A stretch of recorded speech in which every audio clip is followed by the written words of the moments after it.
The standout player in the Blazers versus Pelicans game was Damian Lillard. Damian Lillard is a player that doesn't get talked about much. We all love him. We all love Damian Lillard because he's a real dude. He raps and he balls. He's a really fantastic player. He's one of the most exciting players to watch, and he's insanely clutch.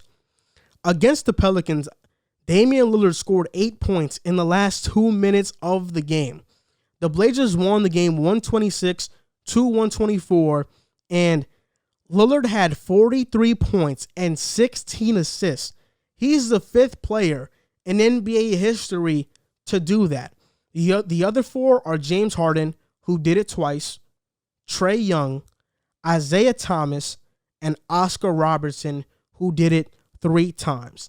And Damian Lillard is also the first Blazer to get 40 points and 15 assists in a game since Clyde Drexler when he did it in 1986.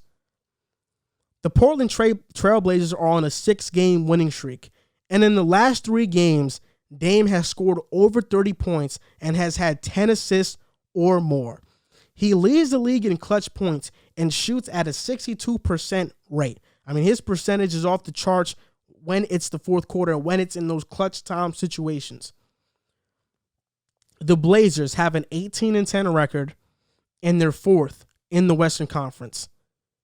This is without CJ McCollum and Yusuf Nurkic, who have been out for the majority of the season. And before I talk about Dame a little bit more, give credit to the Blazers and his Cancer stepping up, doing what he does, bringing toughness, bringing offense and rebounding to the team. Gary Trent Jr. People aren't talking about Gary Trent, but in Gary Trent's 13 starts, he's averaging 20 points per game. CJ was averaging 26.7 around there, basically 27. Gary Trent is 22 years old. So it looks like the Blazers got another guard who can become an all-star or who can play at an all-star level, and sooner rather than later. Also, Carmelo Anthony has had some vintage performances in the last couple of games. Anthony Simons has been good. Derrick Jones Jr. and Covington bringing in that defense. But I want to talk about Damian Lillard's story.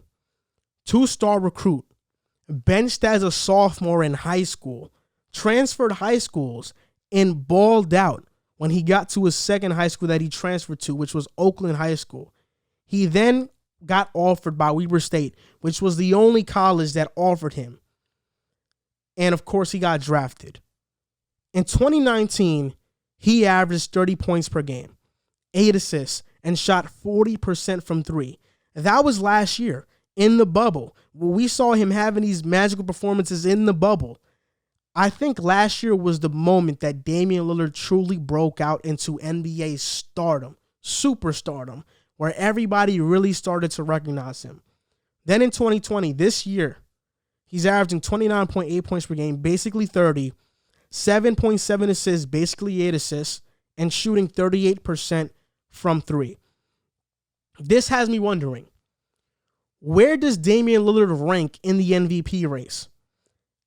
Right now, the players that are currently in it are Joel Embiid, LeBron James, Kawhi Leonard, Steph, and Jokic, and of course, Dame. I will say this.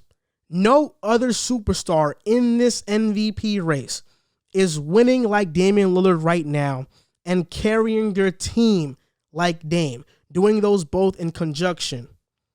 You look at LeBron. LeBron is winning. He has the Lakers at the 2nd seed in the Western Conference, and he deserves a lot of credit for that. But he does not have the stats of Dame right now. He does not have the fourth quarter performances of Dame right now. And I'm going to say this. Just because you are in your 18th season in the NBA does not mean that should not add to your MVP case. I don't care. I really don't care. That should not add on to your MVP case at all. It's great that LeBron's doing it, but longevity should not be a reason why you win the MVP. That's narrative driven. Let's talk about this year. This year, I'm putting Dame over LeBron James in the MVP conversation. That's just me. Then we look at Joel Embiid. He's playing fantastic. Philadelphia is the first seed in the Eastern Conference. But Joel Embiid has had his whole team the entire season. Ben Simmons has only missed a couple games. Tobias has been there. Seth Curry has been there for the most part. Everybody has basically been there that matters. You can't say the same for Dame. And even when Embiid was out, Ben Simmons and Tobias and those guys almost beat Utah. They lost to Utah by 11 or 9 points, but Ben Simmons had 42 points in that game. Embiid has not lost his supporting cast like Dame has. Then you look at Kawhi Leonard, who I think is having an MVP-like year also. Nobody's talking about it either. But Kawhi Leonard and Paul George go out, and the Clippers they're actually winning. Like, they lost to Utah last night, but they beat a Miami team that was fully healthy. Like, they have been holding their own. And even when it's not PG and just Kawhi, they have been holding their own. That supporting cast is there. You can't say the same for Dame.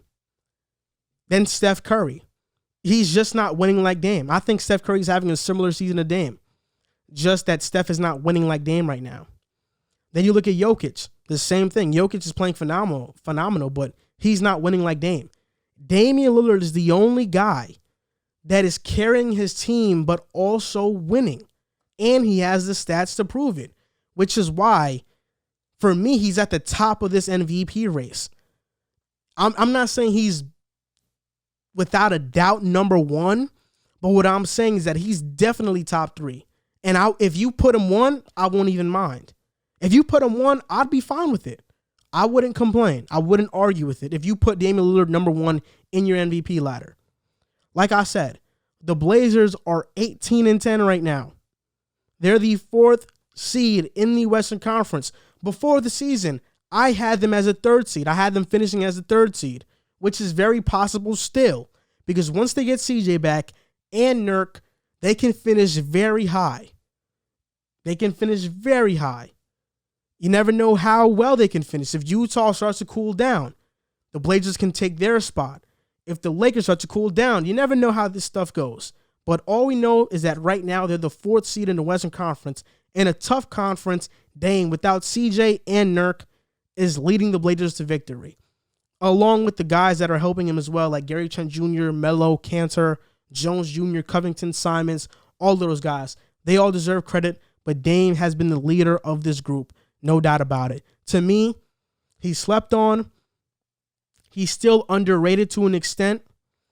And he deserves way more credit than what he's getting right now. And he deserves way more attention than what he's getting right now.